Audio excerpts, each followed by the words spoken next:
Long ago, in the heart of Sherwood Forest, the name Robin Hood sparked whispers of hope among the downtrodden and fear among the wealthy. Robin, the legendary outlaw, was known far and wide for his skill with a bow, his sharp wit, and his unbreakable commitment to justice. But among all his daring escapades, one story stands out: the tale of the Golden Arrow. Now, the Sheriff of Nottingham was no fool, or so he thought. Furious at Robin Hood's ability to slip through his grasp time and time again, he devised a cunning plan.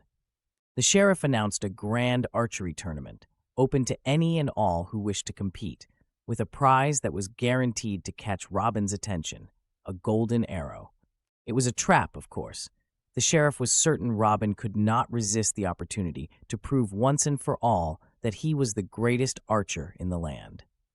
And once he appeared, the sheriff's guards would be ready to pounce. When news of the tournament reached Robin and his merry men, there was laughter all around. Little John slapped his knee. They might as well have written, "For Robin Hood" on the invitation, he chuckled. But beneath the humor there was caution, much weighed on Robin's mind.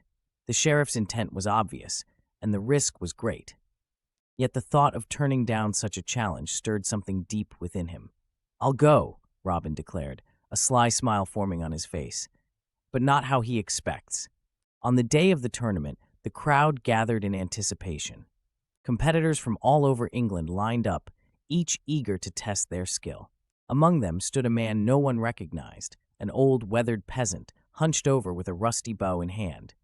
Of course, this was Robin Hood in disguise, his bright green tunic traded for a patched robe, and his usual swagger replaced with a convincing shuffle. The tournament began. Archers took their turns, each shot causing murmurs in the crowd. Some arrows struck true, others wobbled and missed entirely. But when the old peasant stepped forward, the crowd seemed to hold its breath. His first shot sailed cleanly into the center of the target, then another, and another. Even the sheriff began to mutter uneasily. Finally, it was time for the last and greatest challenge. The target was set farther than any before, a nearly impossible distance. One by one, the competitors failed, until only the old peasant remained. He raised his bow, aimed carefully, and let his arrow fly. It soared through the air, glinting in the sunlight, and landed dead in the center of the bullseye.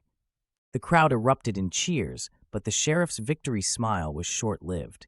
When his guards surged forward to seize the old man, he cast off his disguise and revealed himself as Robin Hood. The sheriff shouted orders, but it was too late.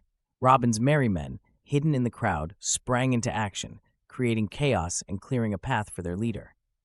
With the golden arrow in hand, Robin disappeared into the forest, leaving behind a humiliated sheriff and an awestruck crowd. As the cheers faded into the trees, one thing became clear.